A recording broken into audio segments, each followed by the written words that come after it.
So, hi, my name is Stephen Fronichek. I'm with HorrOrigins.com. We are a horror website where you can find articles, interviews, and our very own film and screenplay festival. Speaking of that film and screenplay festival, I'm speaking to one of the winners of Best Short Script, Alessandra Jara Del Castillo, who won for her short script, This Hunger. Thank you for coming out, Alessandra. Yeah, of course. Thanks for having me. So I like to start these things off with and the initial question of how you got into the horror genre. Like, what was the initial bite? How'd you get in there? Yeah, of course. So it was definitely Pan's Labyrinth that did it for me. I think up until now I've yet to find any kind of like imagery that hits me the same way as that like the eye guy. You know what I'm talking about?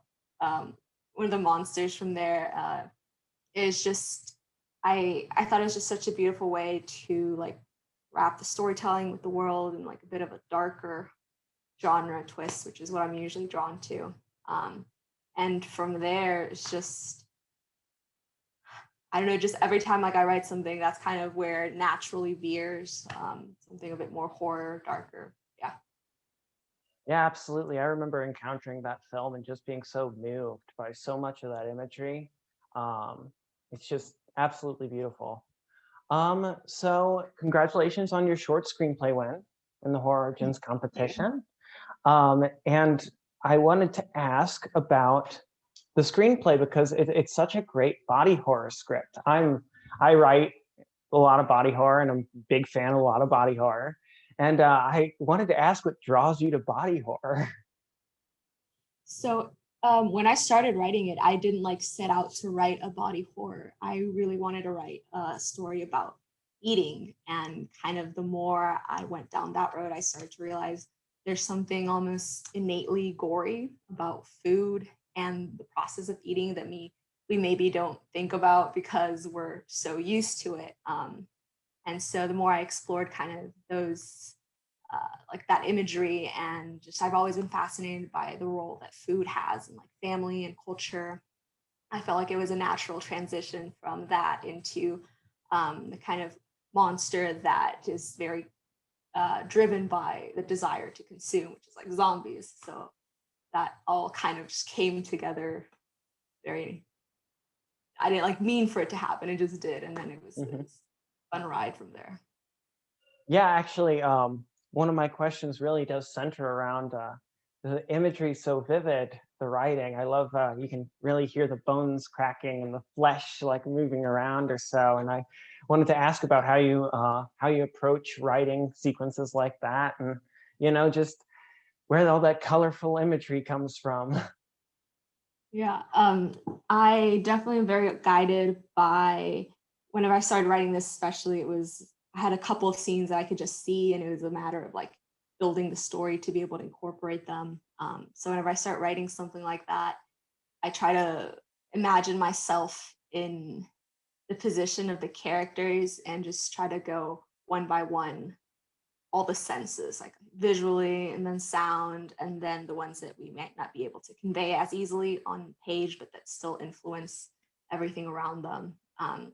And so I know when I'm off to a good start, whenever I'm very deep in thinking about that and I start to make myself feel a bit uncomfortable. So I know that if ever I'm kind of having a very emotional response while I'm writing to where I have to maybe step away from the keyboard for a second, I know that means I'm on the right track and that it's going to translate very vividly to on a page and both on a screen. I absolutely agree. I mean, whenever I read it, I was just imagining the guy from Hellraiser, the skinless guy and all that flesh or so, and they're the insidious guy, and you can just hear all the, you know, hear everything and see everything, and it's just, it makes the script so wonderful and tactile, honestly. Really makes it work out really well. So on what's your writing process like on something other than that, like, because the setups and payoffs in this script, in this short, are really concise and very good. And I just wanted to ask about outlining, or do you just dive in and see what happens? Or you had your board there. I kind of can get an idea of what you're gonna say here. Yeah, I wish I could be one of those people that just like sits down and starts writing and just takes it from there. I am a very meticulous planner to a certain point, at least. I feel like I need to have a little direction, if anything, to show me where I can leave that path. Um, just to get a little bit of a roadmap for myself. So whenever I start writing, and this too, I like to outline to a point where I feel I have maybe like 80% of the story down. And once I get to that point where I feel like I know most of what's happening, most of the character arcs and emotions, from experience, I've realized that that last 20% I'm not going to find if I try to keep outlining. That's the point where I have to just dive into the script. And once you start, living with those characters and realizing their voices and their personalities, that's where you're going to find that extra part that lets you finish the outline, you know, after you're supposed to finish the outline.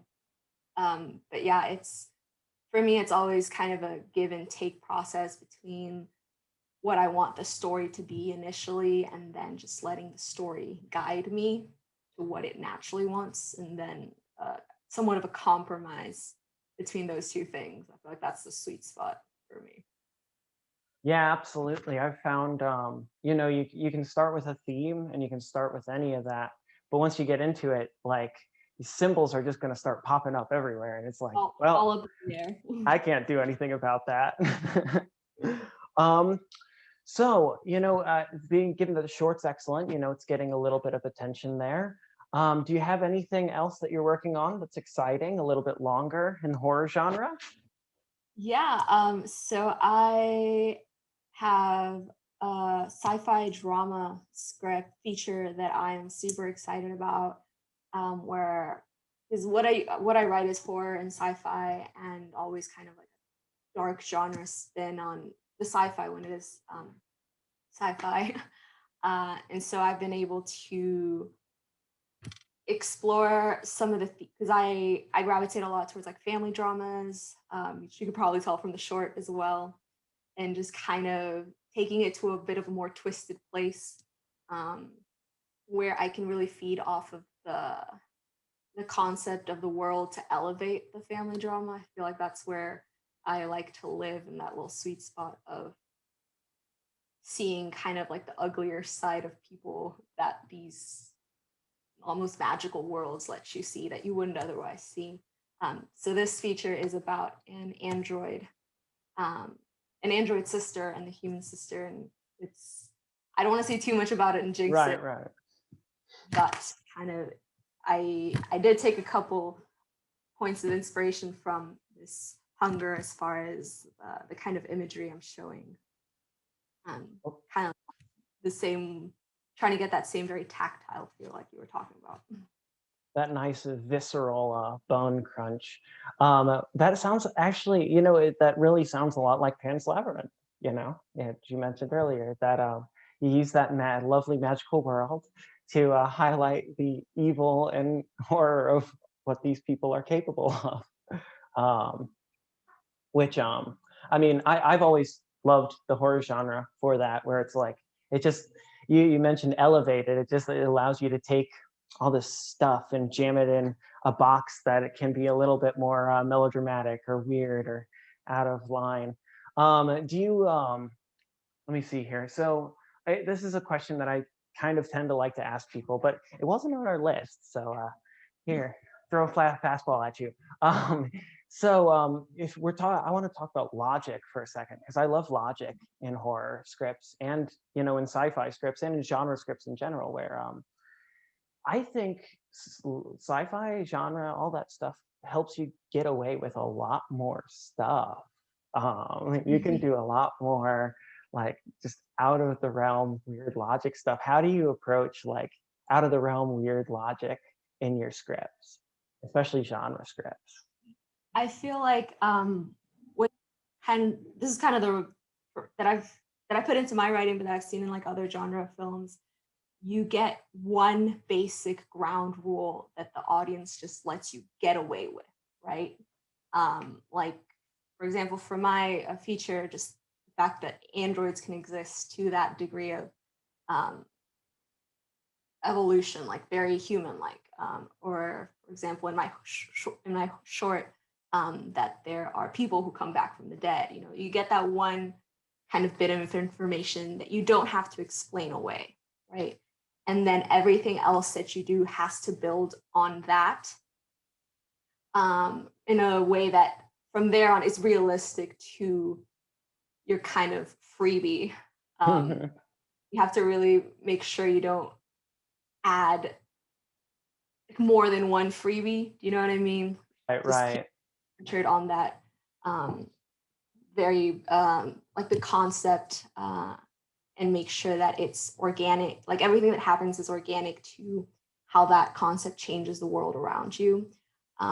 That's how you get to bend rules of logic. But whenever, it's funny because it's whenever movies do kind of veer away from that, that's when you start losing the trust that you've built with your audience, that has let you get away with as much as you've gotten away with so far. Yeah, I absolutely agree with that. I always think of the freebie as like the theme, more or less, where as long as everything just matches up, we're good. It's gonna be fine. Don't worry about it. So I like to always, finish these interviews off with a single question, about if there's a single horror film right off the top of your head that you would recommend to everybody. What would it be? Just like first thought, spark. Definitely The Invisible Man. What?